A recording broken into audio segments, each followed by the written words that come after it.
वेद सब सत्य विद्याओं का पुस्तक है। वेद सब सत्य विद्याओं का पुस्तक है। वेद का पढ़ना पढ़ाना वेद का पढ़ना पढ़ाना और सुनना सुनाना सब आर्यों का परम धर्म है। ओम स्तुता मया वरदा वेद माता प्रचोदयन्तां पावमानि द्विजानाम् आयो प्राणं प्रजां पशुं कीर्तिं द्रविणं ब्रह्मवर्चसं मह्यं दत्त्वा व्रजत ब्रह्मलोकम्।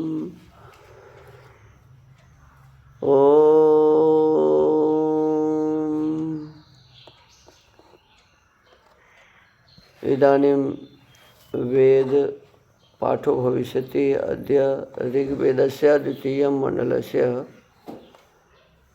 अष्टाविंशं सूक्तस्य पाठो भविष्यति। पाठमान मन्त्रस्य इदं कबीरादित्यस्य इत्येतानि प्रथमानि पदानि सन्ति। वेद पाठ होगा। आज ऋग्वेद के द्वितीय मंडल के 28वें सूक्त का पाठ किया जाएगा। पाठ किए जाने वाले मंत्र के इदं कबीरादित्यस्य ये प्रारंभिक पद हैं। इस सूक्त के ऋषि हैं कूर्मो गाड्स मदो गृत्स मदोवा। देवता वरुण। छंद 1, 3, 4 और 6 का निश्चित त्रिष्टुप, 2 और 10 का भूरिक पंक्ति, 5, 7 और 11 का त्रिष्टुप, 8 का विराट त्रिष्टुप, 9 का भूरिक त्रिष्टुप। स्वर है 1 और 3 से 9, 11 देवता, 2 और 10 का पंचमा। ओम इदं कबीरादित्यस्य स्वराजो विश्वानि शान्त्यभ्यस्तु महना अतियो मन्द्रो यजथाय देवः कुसुकीर्तिं भिक्षे वरुणस्य भूरेः। ओम तव व्रते शुभगासः श्याम स्वाध्यो वरुण तुष्टुवांसः उपायन उषसंगो मतीनामग्नयो न जर्माणा अनुद्यून्। ओम तव श्याम पुरवीरस्य शर्मन्नुरु संसस्य वरुण प्रवणेतः यूयं नः पुत्रा अदितेरदब्धा अभीक्षमध्वं युज्याय देवाः। ओम प्रसीमादित्यो असिजद् विधर्तामृतं सिन्धवो वरुणस्य यन्ति न श्राम्यन्ति न विमुचन्त्येते वयो न पप्तो रघुया परिज्मन्।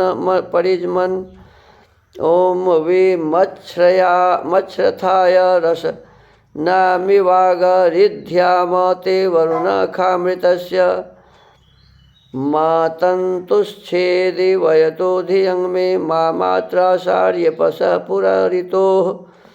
ओम अपोषो म्यक्ष वरुणभियसं मत्सम्रालृता वो नुमाग्रिभाय धामेव वत्साद् विमुमुग्ध्यं हो नहि त्वदारे निमिषश्चनेषि।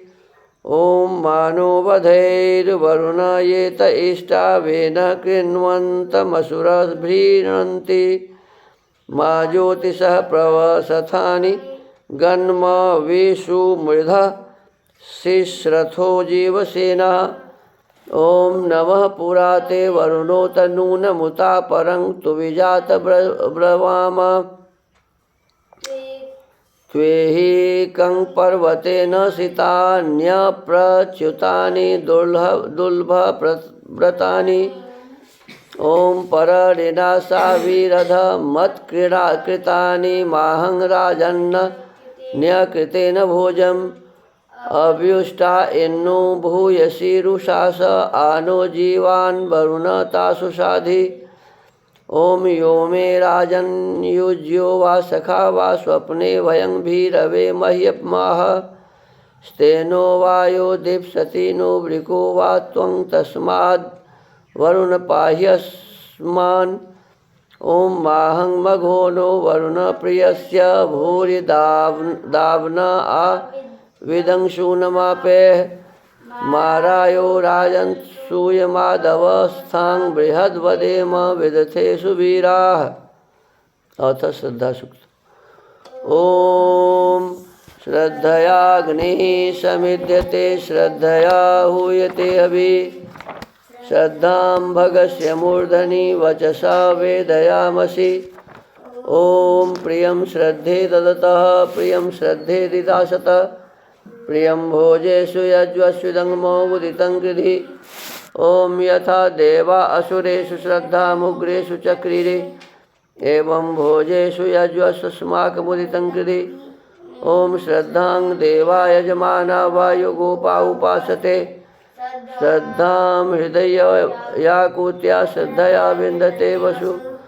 ओम श्रद्धां प्रातरवामहे श्रद्धां मध्यं दिनं परि श्रद्धां सूर्यस्य निमृचि श्रद्धे श्रद्धा पयेनः। इति श्रद्धा सूक्तम् इति वेदपाठः।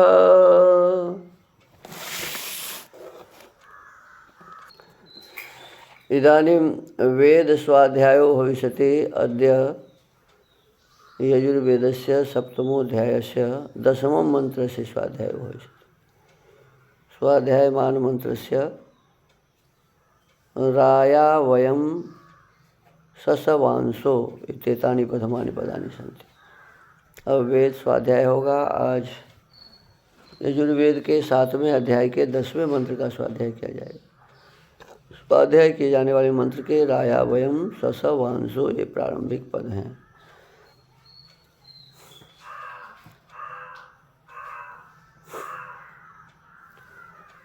ओम राया वयं ससवांसो मदेम हव्येन देवाय वसेन गावः तां धेनुं मित्रा वरुणायुवंनो विश्वाः धत्तमनपस् फुरन्ति मे सतेयो निर्ऋतायुभ्यां त्वा।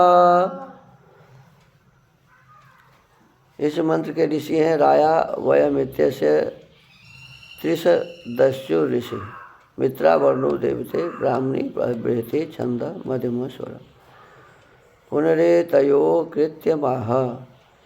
फिर भी लोग पढ़ने पढ़ाने वालों के कृत्य का उपदेश अगले मंत्र में किया है। पदार्थ हे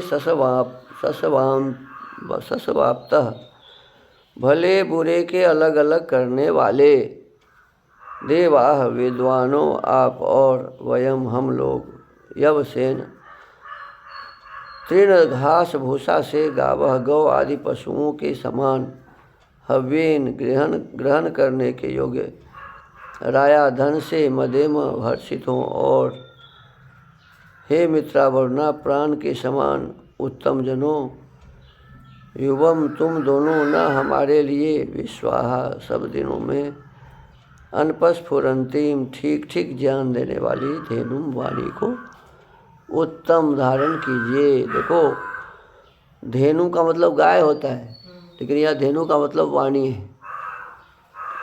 धेनुम वाणी को धत्तम धारण कीजिए।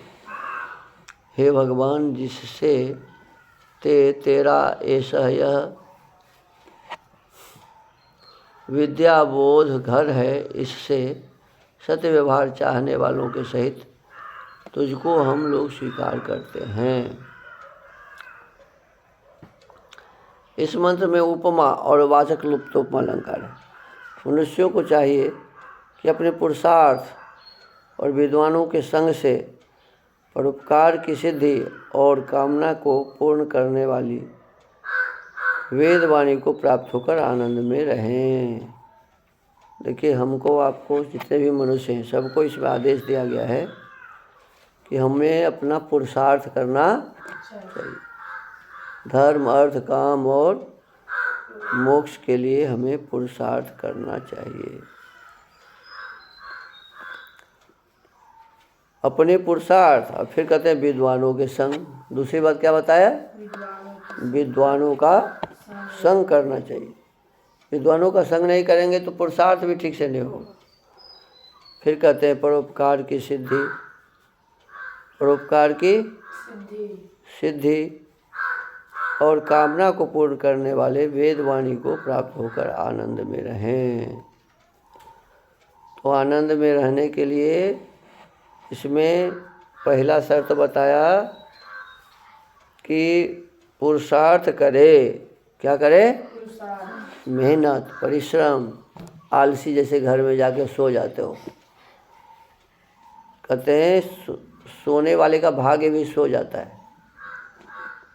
तो जो समझदार है वो जब तब खास करके ब्रह्म वेला में सो के नहीं रहता। तो मनुष्यों को चाहिए कि अपने पुरुषार्थ, पहला क्या कहा? पुरुषार्थ। और दूसरी बात बताया कि विद्वानों के संग। दूसरा क्या है उपाय जी?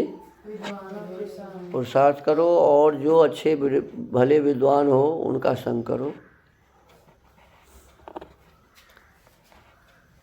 और विद्वानों के संग और पुरुषार्थ करने से ही परोपकार होगा। और जो परोपकार करते रहेंगे तो परोपकार करने वाले को सब प्रकार के सुख मिलते हैं। परोपकार की सिद्धि और कामना को पूर्ण करने वाली वेदवाणी, जो हमारे मन में श्रेष्ठ इच्छा है वह परमात्मा की कृपा से हमारी जो मनोकामना है वो पूरी होती है। और फिर वेदवाणी को प्राप्त होकर हम आनंद में मग्न रहते हैं। तो आनंद में मग्न रहने के लिए, सब प्रकार के सुख को प्राप्त करने के लिए हमें बार बार मेहनत करना चाहिए, नियमित रूप से विद्वानों का हमेशा संग करने का प्रयास करना चाहिए और अपना जीवन परोपकार में लगाना चाहिए। अनेक प्रकार की हमारी जो अच्छी अच्छी कामनाएं हैं वो सब पूर्ण हो जाए प्रभु की कृपा से, ऐसे भाव भी रखने चाहिए। तो आज के इस वेद स्वाध्याय के क्रम को ही विराम देते हैं। ओम। महर्षि दयानंद सरस्वती जी ने सत्यार्थ प्रकाश की रचना की है और इस सत्यार्थ प्रकाश ग्रंथ के छठे समोल्लास का स्वाध्याय चल रहा है। पिछले दिनों मनु महाराज के श्लोकों के माध्यम से बताया गया कि मनु जी महाराज ऋषियों से कहते हैं कि चारों वर्ण और चारों आश्रमों के व्यवहार कथन के पश्चात राजधर्मों को कहेंगे कि जिस प्रकार का राजा होना चाहिए और जैसे इसके होने का स्वभाव तथा जैसे इसको परम सिद्धि प्राप्त होवे उसको सब प्रकार कहते हैं। कि जैसा परम विद्वान ब्राह्मण होता है वैसा विद्वान सुशिक्षित होकर क्षत्रिय को योग है कि सब राज्य की रक्षा यथावत करे। देखो क्षत्रिय को ही ब्राह्मण जैसे ही विद्वान बनना चाहिए। अब कहते हैं उसका प्रकार यह है, त्रीनि राजाना विदथे पुरुनि परिविश्वानि भूषथः संदांसि। ईश्वर उपदेश करता है कि राजा और प्रजा के पुरुष मिलके सुख प्राप्ति और विज्ञान वृद्धि कारण राजा प्रजा के संबंध रूप व्यवहार में तीन सदांशी, तीन सभा अर्थात विद्यारी सभा, धर्मारी सभा, राजारी सभा नियत करके पुरूनी बहुत प्रकार के विश्वानी समग्र प्रजा संबंधी मनुष्यादि प्राणियों को परिभूषतः सब ओर से विद्या, स्वातंत्र, धर्म, सुशिक्षा और धनादि से अलंकृत करें। देखो विद्या का प्रचार करने के लिए विद्यारी सभा बनाया जाता है। विद्या का प्रचार के लिए विद्यारी सभा और धर्म को बढ़ाने के लिए धर्मारी सभा, धर्म को बढ़ाने के लिए धर्मारी सभा और राज्य की उन्नति करने के लिए राजारी सभा। ये तीन सभा होने जरूरी है, तभी विद्या का भी प्रचार होगा, धर्म का भी प्रचार होगा और राज्य की भी उन्नति होगी, राज्य के कर्मचारियों की भी उन्नति होगी।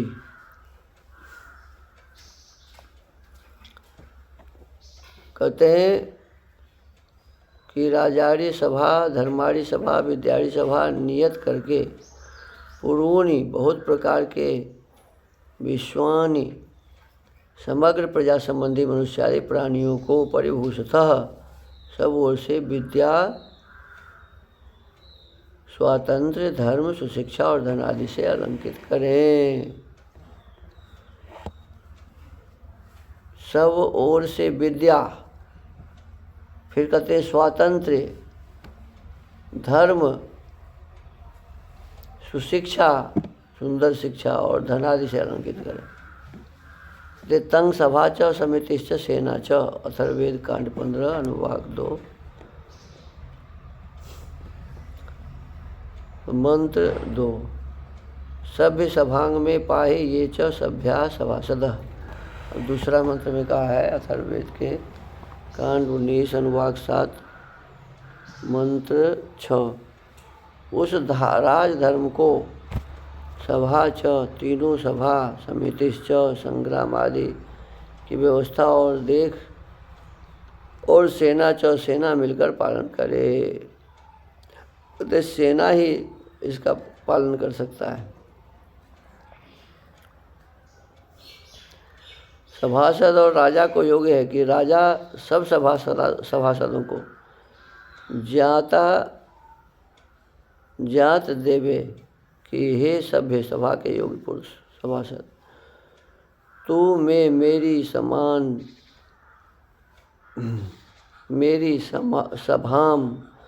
सभा की धर्मयुक्त व्यवस्था का पालन कर। और ये जो सभ्या सभा के योग्य सभासद हैं, वे भी सभा की व्यवस्था का पालन किया करें। माने सभा के लोग सभा का आदेश माने और सभा जनसाधारण का आदेश माने। इसका अभिप्राय यह है कि एक को स्वतंत्र राज्य का अधिकार न देना चाहिए। किसी का आदमी को राज्य का राजा बना दो और उसी का चले तो प्रजा को सही ठीक से रहने नहीं देगा। तो किंतु राजा को सभापति, तदधीन सभा, सभाधीन राजा, राजा और सभा प्रजा के अधीन, और प्रजा राज्यसभा के अधीन है। यदि ऐसा न करोगे तो राष्ट्रमेव विषया सहन्ति, तस्माद् राष्ट्रीय विसंघात धातुकः।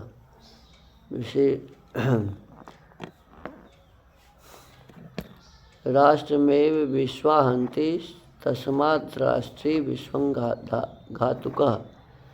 विषमेव राष्ट्रायाद्यां करोति तस्मात् राष्ट्रीय विषमति न पुष्टं पशुं मन्यत इति। जो प्रजा से, शतपथ ब्राह्मण कांड 13 का अनुवाक 2 का मंत्र है। जो प्रजा से स्वतंत्र स्वाधीन राजवर्ग रहे तो राष्ट्र में विषया हंति, राज्य में प्रवेश करके प्रजा का नाश। जो प्रजा से स्वतंत्र स्वाधीन राजवर्ग रहे तो राष्ट्र में विषया हंति, राज्य में प्रवेश करके प्रजा का नाश किया कर। किसी को स्वतंत्र राजा बना दो तो कहते हैं वो क्या करेगा, प्रजाओं को दुख देगा, तकलीफ देगा, परेशान करेगा। इसलिए अकेला राजा स्वाधीन व उन्मत्त होके राष्ट्रीय विसंघातुक, प्रजा का नाशक होता है। अर्थात विषमेव राष्ट्रायाद्यां करोति, वह राजा प्रजा को खाए जाता है, धीरे धीरे प्रजा का नाश कर देता है। जैसे सिंह व मांसाहारी हृष्टपुष्ट पशु को मारकर, जैसे सिंह व मांसाहारी पशु हृष्टपुष्ट है तो ऐसे पशु को, अन्य पशुओं को मारकर क्या करते हैं, खा लेते हैं। वैसे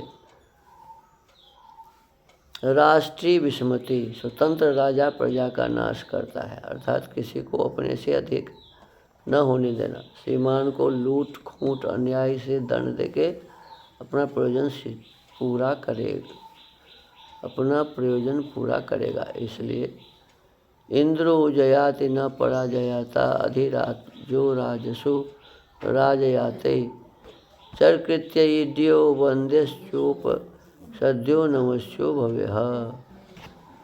ये अथर्ववेद का मंत्र है। कहते हे मनुष्यों, जो इस मनुष्य के समुदाय में परम ऐश्वर्य का कर्ता शत्रुओं को जीत कर सके, न पराजयाते जो पशुओं से पराजित, जो शत्रुओं से पराजित न हो, राजसु राजाओं में अधिराजा सर्वोपरि विराजमान राजयाते प्रकाशमान हो, चर कृत्या सभापति होने को अत्यंत योग्य, ईड्या प्रशंसनीय गुण कर्म, स्वभावयुक्त बंध्या सत्करणीय चोप सद्या समीप जाने और शरण लेने योग्य, नमस्या सबका माननीय होवे उसी को सभापति राजा करे। देखो कहा कि जो सबका माननीय, यानी किसी से विरोध न हो, जो सबको अपने बस में रख सके, जो अनेक प्रकार के गुणों से युक्त हो, जो खास व्यक्ति में न फंसा हो, वो जहाँ भी जाता हो तो विजय करके आता हो, तो ऐसे व्यक्ति को राजा बनाना चाहिए, ऐसा कहा, खास आदमी को नहीं।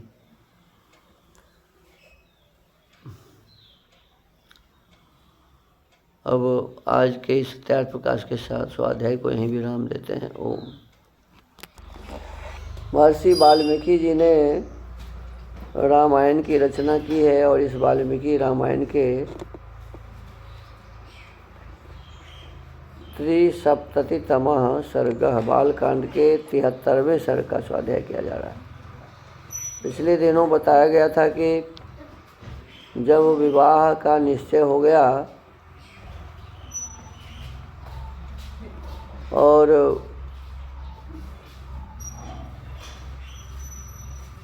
विवाह के लिए सब बातचीत हो गई, गाय आदि दान दे दिए महाराज दशरथ, ब्राह्मणों को 4 लाख गाय दिया, एक एक पुत्र के विवाह पर 1 लाख, और भी बहुत सारे चीज़ दिए। अब बताओ, तो धनी बना दिए सबको। और तभी क्या हुआ कि राजा दशरथ के जो साले थे युधाजित, क्या नाम था, वो आ गए अपने भांजे को लेने के लिए, भरत जी को लेने के लिए। तो जैसे ही अयोध्या में आए तो पता चला कि ये सब तो शादी करने चले गए हैं, तो उनको बुलाया नहीं गया था शादी में, लेकिन अपने मन से आ गए यहाँ अयोध्या से मिथिला जनकपुर। लेकिन आए तो उनका स्वागत किया गया, साले थे ना दशरथ जी, तो उनका स्वागत हुआ। और स्वागत के पश्चात अब क्या होता है देखिए, इसका मतलब समझो। अपने पहले ज़माने में शादी विवाह में कोई ज़रूरी नहीं था कि हमारा नाना आएगा, हमारी नानी आएगी, हैं? देखो ये तो अगर वो राजा दशरथ के बेटे की शादी है और भरत जी के मामा को कोई पता ही नहीं है, इसका क्या मतलब हुआ कि पहले ज़माने में वैसे नहीं होता था। अच्छा, दूसरी बात ये भी है, राम जी के मामा का भी नहीं इसमें लिखा हुआ है कि वो आए थे। राम जी का मामा, लक्ष्मण जी का मामा कोई तो नहीं आया हुआ है। अब भरत जी का मामा तो धोखे से आ गया और नाना तो आया ही नहीं, हैं? नाना तो आया ही नहीं। तो इसका मतलब क्या है कि पहले ज़माने में शादी विवाह में ये पूरा कुटुंब परिवार सब आएगा, इसकी आवश्यकता लोग नहीं समझते थे, किसी को नहीं बुलाया गया था। बस अपने राज्य में जो कुछ लोग थे, विद्वान लोग थे, ये विद्वान लोगों को लेकर के और ये आ गए। अब क्या कहते हैं, ततस्तामुषितो रात्रिं सह पुत्रैर्महात्मभिः प्रभाते पुनरुत्थाय कृत्वा कर्माणि तत्त्ववित् ऋषींस्तदा पुरस्कृत्य यज्ञवाटमुपागमत्। तदनंतर अपने महामनस्वी पुत्रों के साथ वह रात व्यतीत करके वे तत्वज नरेश प्रातःकाल उठे और नित्य कर्म करके, नित्य कर्म में ही सब संध्या हवन सब आ जाता है, ऋषियों को आगे किए जनक की याज्ञशाला में जा पहुँचे। सवेरे क्या किया जी, सब आदमी जाके और यज्ञशाला में पहुँच गए। युक्ते मुहूर्ते विजये सर्वाभरणभूषितैः भ्रातृभिः सहितो रामः कृतकौतुकमङ्गलः वसिष्ठं पुरतः कृत्वा महर्षीनपरानपि वसिष्ठो भगवानेत्य वैदेहमिदमब्रवीत्। तत्पश्चात विवाह के योग्य विजय नामक मुहूर्त आने पर दूल्हे के अनुरूप समस्त वेशभूषा से अलंकित हुए महाइयों के साथ श्री रामचंद्र जी भी वहाँ आए। वे विवाह कालोचित मंगलाचार पूर्ण कर चुके थे तथा वशिष्ठ मुनि एवं अन्यान्य महर्षियों को आगे करके उस मंडप में पधारे थे। उस समय भगवान वशिष्ठ ने विदेह राज जनक के पास जाकर इस प्रकार कहा, राजा दशरथो राजन कृत कौतुक मंगलय पुत्रैर्नरवर श्रेष्ठो दातारमभिकांक्षते। राजन, नरेशों में श्रेष्ठ महाराज दशरथ अपने पुत्रों का वैवाहिक सूत्र बंधन रूप मंगलाचार संपन्न करके उन सब के साथ पधारे हैं और भीतर आने के लिए दाता के आदेश की प्रतीक्षा कर रहे हैं। क्या कहा,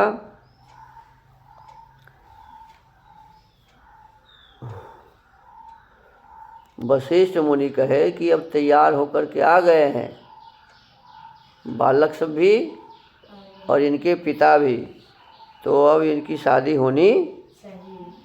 विदेहराज जनक के पास जाकर इस प्रकार कहा, राजा दशरथ हो राजन, नरेशों में श्रेष्ठ महाराज दशरथ अपने पुत्रों का वैवाहिक सूत्र बंधन रूप मंगलाचार संपन्न करके उन सब के साथ पधारे हैं और भीतर आने के लिए दाता के आदेश की प्रतीक्षा कर रहे हैं कि आप जैसे ही कहें तो आ जाए। गेट पर तो आ ही गए हैं। दात्री प्रतिगृहीतृभ्यं सर्वार्थाः संभवन्ति स्वधर्मं प्रतिपद्यस्व कृत्वा वैवाह्यमुत्तमम्। क्योंकि दाता और प्रतिग्रहीता दान ग्रहण करने वाले का संयोग होने पर ही समस्त दान धर्मों का संपादन संभव होता है। मैंने कोई देने वाला होगा, कोई लेने वाला होगा, तभी तो होने का। कल देने वाला खड़ा रहे, लेने वाला कोई रहे नहीं होगा, हैं? लेने वाला रहे या देने वाला ही नहीं रहे तब भी नहीं होगा। अतः विवाह कालोपयोगी शुभ कर्मों का अनुष्ठान करके उन्हें बुलाइए और कन्यादान रूप स्वधर्म का पालन कीजिए। इत्युक्तः परमोदारो वसिष्ठेन महात्मना प्रत्युवाच महातेजा वाक्यं परम धर्मवित्।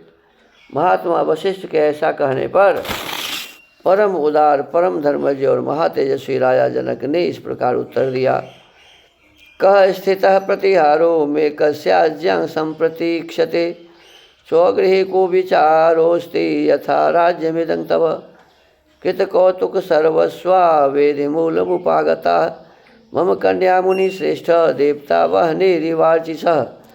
मुनि श्रेष्ठ महाराज के लिए मेरे यहाँ कौन सा पहरेदार खड़ा है? इसमें आदेश की क्या आवश्यकता है? वे किसके आदेश की प्रतीक्षा करते हैं? अपने घर में आने के लिए कैसा सोच विचार, तो अब तो उनका घर हो गया। अपने घर में आने के लिए कैसा सोच विचार है? यह जैसे मेरा राज्य है वैसे ही आपका है। मेरी कन्याओं का वैवाहिक सूत्र बंधन रूप मंगल कृत्य संपन्न हो चुका है। अब वे यज्ञ वेदी के पास आकर बैठी हैं और अग्नि की प्रज्वलित शिखाओं के समान प्रकाशित हो रही हैं। सद्योहं त्वत्प्रतीक्षोऽस्मि वेद्यामस्यां प्रतिष्ठितः अविघ्नं क्रियतां सर्वं किमर्थं हि विलम्ब्यते। इस समय तो मैं आपकी ही प्रतीक्षा में वेदी पर बैठा हूँ। आप निर्विघ्नता पूर्वक सब कार्य पूर्ण कीजिए। विलम्ब किस लिए करते हैं? तद्वाक्यं जनके नोक्तं श्रुत्वा दशरथस्तदा प्रवेशयामास सुतान् सर्वान् ऋषिगणानपि। वशिष्ठ जी के मुख से राजा जनक की कही हुई बात सुनकर महाराज दशरथ उस समय अपने पुत्रों और संपूर्ण महर्षियों को महल के भीतर ले आए। सभी बड़े बड़े विद्वान आए हुए थे, महर्षि। ततो राजा विदेहानां वसिष्ठमिदमब्रवीत् कारयस्व ऋषे सर्वा मृषिभिः सह धार्मिक रामस्य लोकरामस्य क्रियां वैवाहिकीं प्रभो। तदनंतर विदेह राज ने वशिष्ठ जी से इस प्रकार कहा, धर्मात्मा महर्षि, प्रभो आप ऋषियों को साथ लेकर लोकाभिराम श्री राम के विवाह की संपूर्ण क्रिया कराइए। किसको कहा? वशिष्ठ जी को कहा कि आप विवाह कराइए और जिनको आप साथ लेना चाहते हैं सबको साथ लेके। तथेत्युक्त्वा तु जनकं वसिष्ठो भगवान् ऋषि विश्वामित्रं पुरस्कृत्य शतानन्दं च धार्मिकं प्रपामध्ये तु विधिवत् वेदीं कृत्वा महातपः अलञ्चकार तां वेदीं गन्धपुष्पैः समन्ततः सुवर्णपालिकाभिश्च चित्रकुम्भैश्च साङ्कुरैः अंकुराढ्यैः शरावैश्च धूमपात्रैः सधूपकैः शंखपात्रैः शुश्रूवैः स्रग्भिः पात्रैरर्घ्यादिपूजितैः लाजपूर्णैश्च पात्रेभिः रक्षतैरपि संस्कृतैः दर्भैः समैः समास्तीर्य विविधन् मन्त्रपूर्वकम् अग्निमाधाय तं वेद्यां विधिमन्त्रपुरस्कृतं जुहावाग्नो महातेजा वसिष्ठो मुनिपुंगवः। तब जनक जी से बहुत अच्छा कहकर महातपस्वी भगवान वशिष्ठ मुनि ने विश्वामित्र और धर्मात्मा शतानंद जी को आगे करके विवाह मंडप के मध्य भाग में विधि पूर्वक वेदी बनाई और गंध तथा फूलों के द्वारा, देखो विवाह मंडप के मध्य भाग में, जैसे ये मंडप है तो बीच में है ना हवन कुंड, ऐसे ही होता था। विवाह मंडप के मध्य भाग में विधि पूर्वक वेदी बनाई।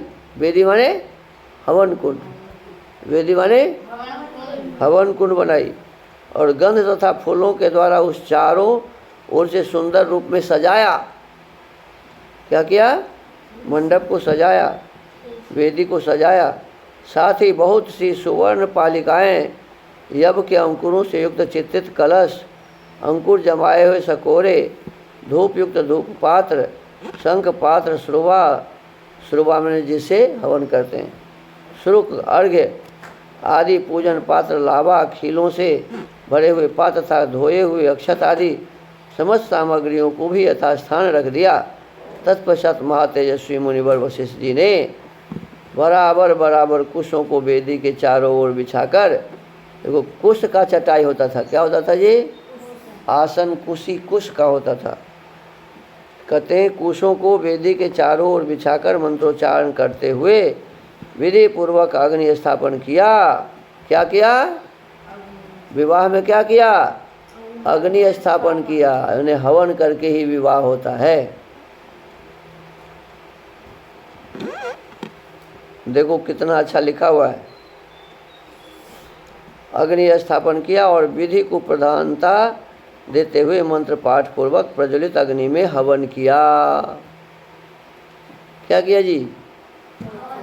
ततः सीतां समानीय सर्वाभरणभूषितां समक्षमग्ने संस्थाप्य राघवाभिमुखी तथा अब्रवीत् जनको राजा कौसल्यानंदवर्धनम इयं सीता मम सुता सधर्मचरी तव प्रतीक्ष चैनां भद्रं ते पाणिं गृह्णीष्व पाणिना पतिव्रता महाभागा छाएवा गुणता सदा। तदनंतर राजा जनक ने सब प्रकार के आभूषणों से विभूषित सीता को लेकर आकर अग्नि के समक्ष श्री रामचंद्र जी के सामने बिठा दिया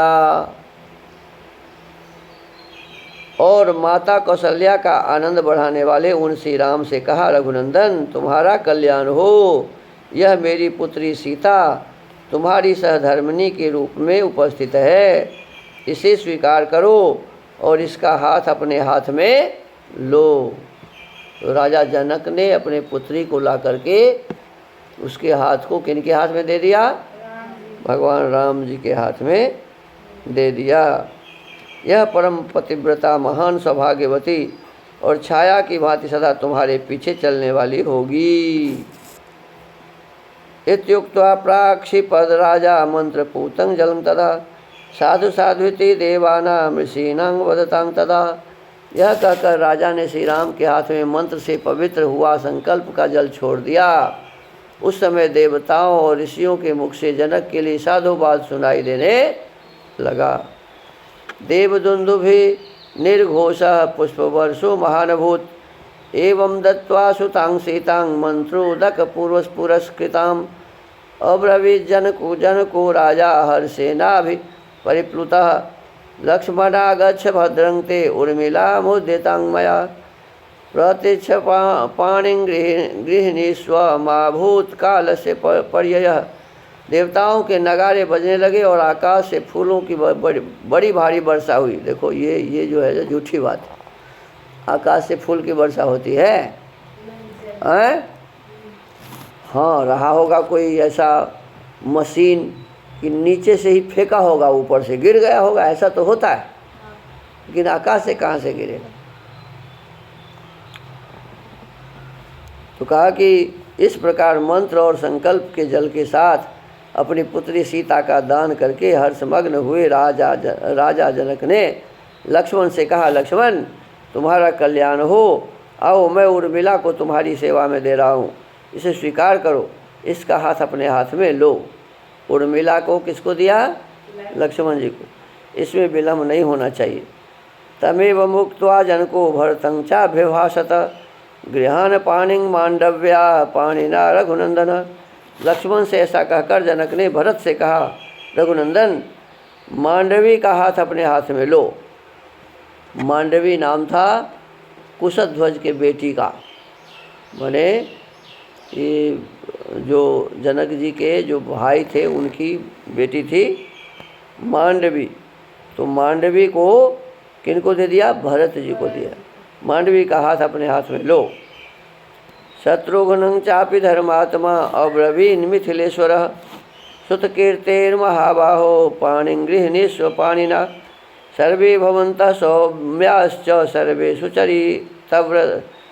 सुचरितव्रताः पत्नी भी संतु काकुत्स्था माँ भूतकाल से पर्ययः। फिर धर्मात्मा मिथिलेश ने शत्रुघ्न को संबोधित करके कहा, महाबाहो तुम अपने हाथ से श्रुति कीर्ति का पानी ग्रहण करो। मांडवी से भरत का शादी हो गया और श्रुति कीर्ति से शत्रुघ्न जी का। राम जी सीता से शादी किए, लक्ष्मण जी उर्मिला से शादी किए और भरत जी मांडवी से शादी किए और शत्रुघ्न जी श्रुति कीर्ति से। क्या नाम था? इस श्रुति कीर्ति भी मांडवी की बहन थी, उन्हें कुशध्वज की बेटी थी। तो सबकी शादी अब हो गई। कहते हैं कि फिर धर्मात्मा मिथिलेश ने शत्रुघ्न को संबोधित करके कहा, महाबाहो तुम अपने हाथ से श्रुति कीर्ति का श्रुत कीर्ति लिखा है, श्रुत कीर्ति का पानी ग्रहण करो। तुम चारों भाई शांत स्वभाव हो, तुम सबने उत्तम व्रत का भली भांति आचरण किया है। ककुत्स कुल के भूषण रूप तुम चारों भाई पत्नी से संयुक्त हो जाओ, इस कार्य में विलम्ब नहीं होना चाहिए।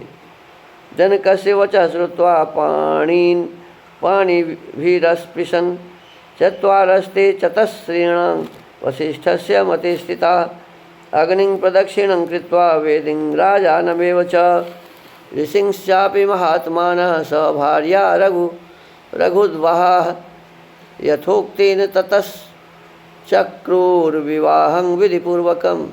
राजा जनक का यह वचन सुनकर उन चारों राजकुमारों ने चारों राजकुमारियों के हाथ अपने हाथ में लिए।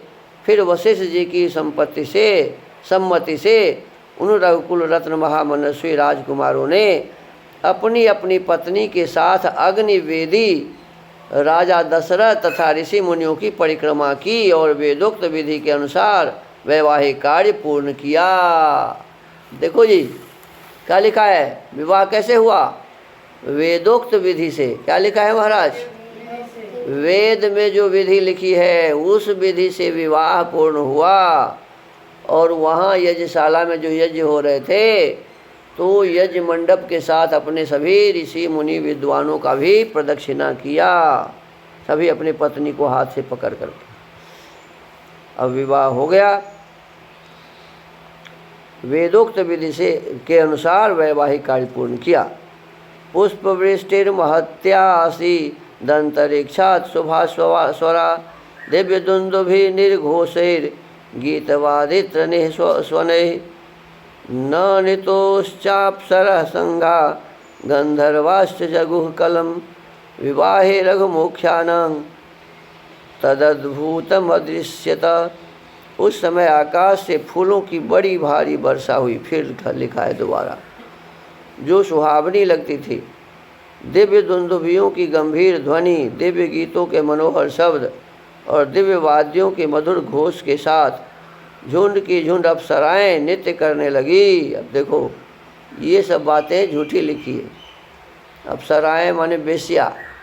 बेश्या का नाच राम जी की शादी में हुआ क्या है? अप्सराएं नृत्य करने लगी और गंधर्व मधुर गीत गाने लगे। उन रघुवंश शिरोमणि राजकुमारों के विवाह में वह अद्भुत दृश्य दिखाई दिया।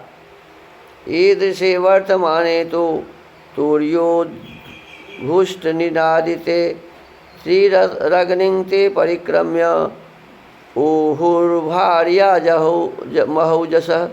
सहनाई आदि बाजों के मधुर घोष से गूंजते हुए उस वर्तमान विवाहोत्सव में उन महातेजस्वी राजकुमारों ने अग्नि की 3 बार परिक्रमा करके पत्नियों को स्वीकार करते हुए विवाह कर्म संपन्न किया।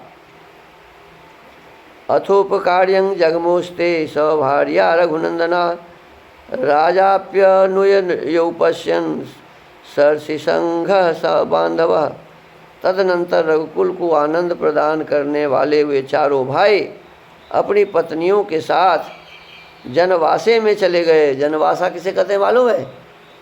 अरे विवाह करने के लिए आते हैं ना, तो बाराती जहाँ टिकता है जिस जगह पर, वो क्या हुआ? जनवासा। क्या हुआ?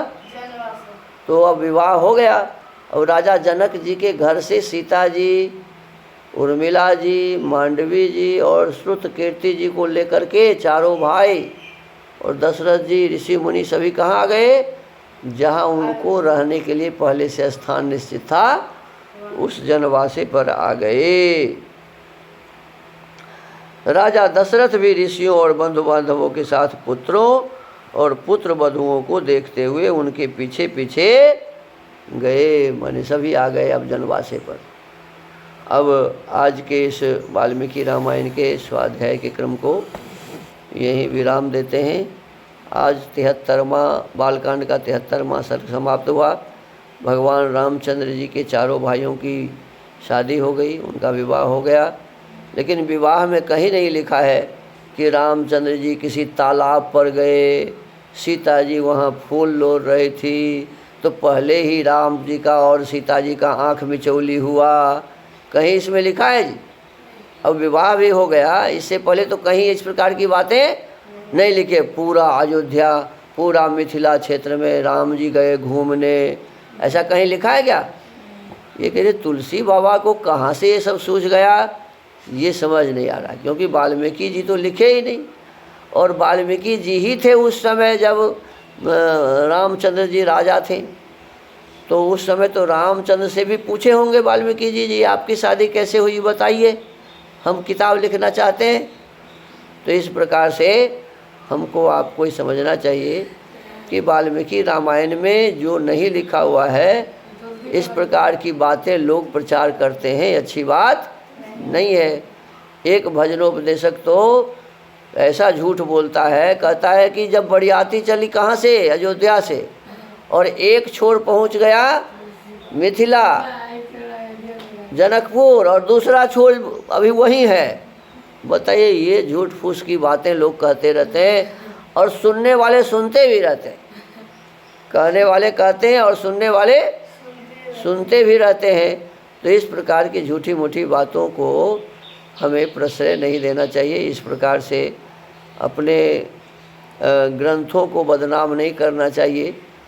ऋषि मुनियों के बनाए हुए जो ग्रंथ हैं, उसी के माध्यम से हमें इस सच्चाई को समझना चाहिए। इसमें बहुत सारी बात सच्चाई है, लेकिन घुसा तो इसमें भी दिया है बहुत सारी बातें, जो बातें नहीं होनी चाहिए वो सब बातें भी घुसा दिया है। तो हमको आपको इसी प्रकार के समझदारी से इसे पढ़ना चाहिए। तो आज के इस वाल्मीकि रामायण के स्वाध्याय को यहीं विराम देते हैं। ओम